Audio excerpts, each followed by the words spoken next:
Vesícula inflamada. Será que todo paciente que tem crise de dor de pedra na vesícula vai ter inflamação da vesícula biliar? Uma coisa é diferente da outra? Claro que é. Você ter dor é uma coisa, porque uma coisa é você ter uma dor, aquela dor sumir e foi apenas um sinal de algum trauma, de algum processo que aconteceu. E a outra coisa é aquele processo perdurar a ponto de inflamar aquele tecido. Quando a gente fala de inflamação, pessoal, não é para vocês imaginarem que só porque a vesícula é diferente do resto do nosso corpo. A inflamação ela ocorre como aquele tumorzinho que ocorre na perna, na face, na virilha. É exatamente a mesma coisa. Aquilo é um processo inflamatório e infeccioso. É sobre isso que a gente vai falar. Fica aí. Sou o Dr. Márcio Fernandes, cirurgião geral e cirurgião de cabeça e pescoço. E quando a gente fala de vesícula biliar, pessoal, a gente está falando de um órgão sacular, é um saquinho, em que a função dele é de armazenar a bile. Armazenar. Por que eu falo armazenar? Porque a bile ela é produzida no fígado, em torno de 800 ml por dia.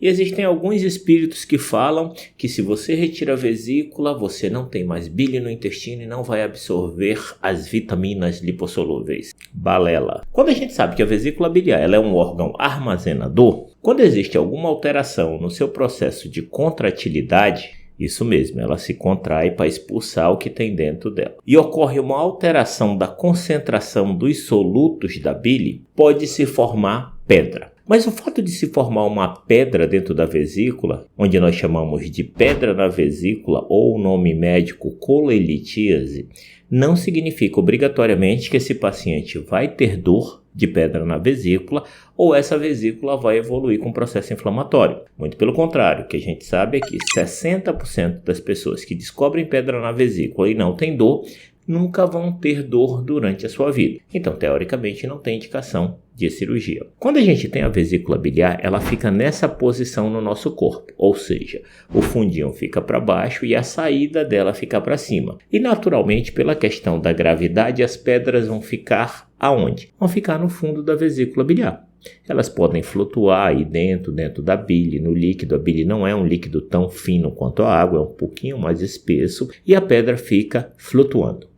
Quando a pedra, por alguma coincidência, por algum evento onde a vesícula se contrai, e abrindo um parêntese que a vesícula vai se contrair principalmente quando tem um estímulo de alimentos gordurosos, ou seja, a pessoa ingere uma grande quantidade de alimentos gordurosos, a vesícula, para dar conta da absorção daqueles alimentos, ela manda um excesso de bile, além da que o fígado está produzindo, e aí ela se contrai. Nesse momento da contração, se essa pedra entope essa saída, isso gera um processo obstrutivo, aumenta a pressão dentro da vesícula, consequentemente o paciente vai ter dor, uma dor encólica, já que a dor vem do fruto da contração da vesícula biliar. Tá, mas o fato daquela pedra entupir transitoriamente, gerar dor, não significa que a vesícula vai inflamar. Na maioria das vezes essa pedra vai entupir, vai gerar dor, ela vai voltar para o seu lugar inicial, aquela dor vai cessar e a vesícula biliar do paciente vai continuar normal como era antes, sem nenhum processo inflamatório. Agora, o que faz a vesícula ter um processo inflamatório? É quando esse tipo de crise, ou seja, quando a pedra entope esse local e gera crise de dor de forma recorrente ou crises muito intensa com um período muito longo. Então, se é aquele paciente que recorrentemente está tendo crises de dor, é claro que essa recorrência do processo vai gerar o processo inflamatório da vesícula biliar. Assim como aquele paciente que evolui com uma crise mais abrupta, que perdura mais tempo, ou seja, porque a pedra impacta nessa saída e ela não sai mais, esse paciente também vai evoluir com o processo inflamatório da vesícula biliar.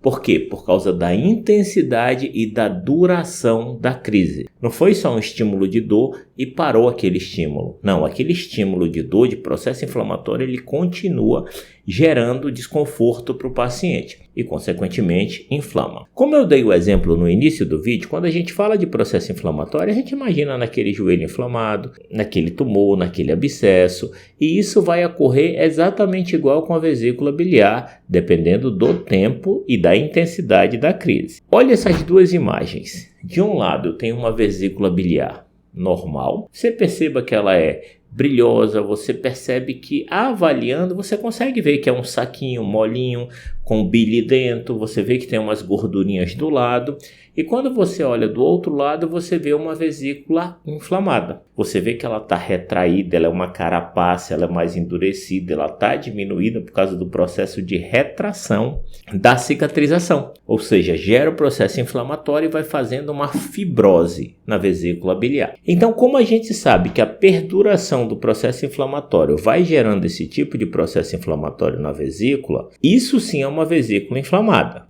Só que quando a gente tem uma vesícula inflamada, não significa que em algum momento essa vesícula não possa desinflamar normalmente, desde que aquele fator que está gerando o processo inflamatório cesse, ou seja, que é a obstrução da vesícula biliar. Passando aqui para atrapalhar o seu vídeo porque eu tenho um comunicado importante para você que tem pedra na vesícula. Eu criei um manual digital do paciente com pedra na vesícula, que fala desde o momento do diagnóstico, aqueles pacientes que precisam ou não operar, a forma que devem comer, com cardápio, tipos de alimento, o protocolo de internação, a cirurgia, assim como se recuperar no pós-operatório. Até curativo você vai aprender a fazer. Tudo organizado de forma sequencial. Se for útil para você, dá uma olhada no link aí abaixo. Bom vídeo. Só que por outro lado, se esse processo inflamatório, se esse estímulo de dor que aquela obstrução da pedra está gerando perdurar por muito tempo, esse processo inflamatório também vai evoluir de forma gradual. Só que essa forma gradual ela tem um limite até que evolua para uma complicação mais séria. Porque a vesícula ela vai inflamando, essa parede da vesícula que era fininha como eu mostrei para vocês, ela vai ficando espessa, vai ficando grossa, vai inflamando,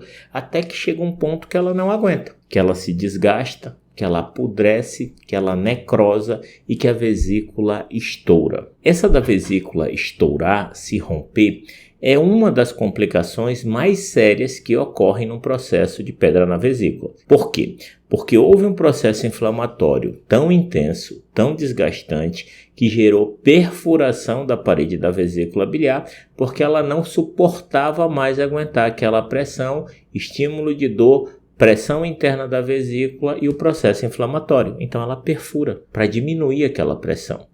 Só que quando a vesícula perfura, aquela bile que estava lá dentro, ela vai cair na barriga do paciente, em cima das alças, em cima das tripas. E esse conteúdo, a bile, ela é um tipo de substância que no decorrer do tempo, ela causa inflamação e irritação, tanto nas alças intestinais como na barriga do paciente como um todo. E, consequentemente, esse paciente evolui com crises de dor mais intensa, agora não só na vesícula, mas como toda a barriga, podendo evoluir para aquelas infecções muito mais sérias, que são aquelas infecções disseminadas que são chamadas de sepsis. É claro que quando o paciente chega nesse ápice, nesse auge, você não tem a dúvida que ele precisa de uma ressecção cirúrgica, de uma indicação cirúrgica o mais breve possível. Uma cirurgia de emergência, independente do estado que se encontra o paciente. Porque se aquele fator que está gerando esse processo infeccioso e inflamatório tão intenso não for cessado, aquele paciente vai evoluir para a morte. Só que o ideal é que esse tipo de complicação não ocorra. E como é que você faz isso?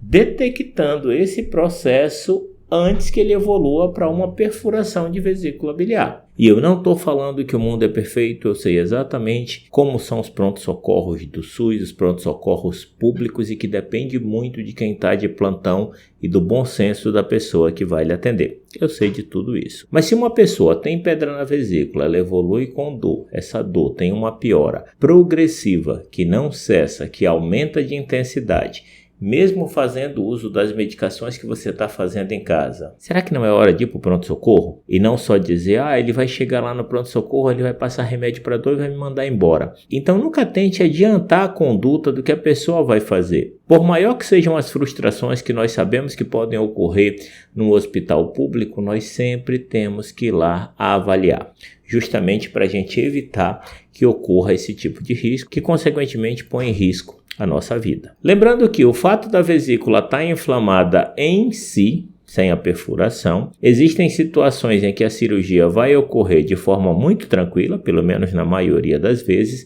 mas em algumas situações esse processo inflamatório também pode gerar grandes distorções anatômicas daquela região da vesícula biliar e tornar aquela cirurgia um pouco mais difícil do que seria se a vesícula não tivesse inflamada. E é por esse motivo que aqueles pacientes que têm a pedra na vesícula, que evoluem com dor e que consequentemente têm indicação de cirurgia, o ideal é que faça o mais breve possível. Conseguiram entender? Se esse conteúdo foi útil, considere a possibilidade de se inscrever em nosso canal completamente gratuito. Vou ganhar a presença de vocês e vocês recebem vídeos quase diários. Um abraço, pessoal!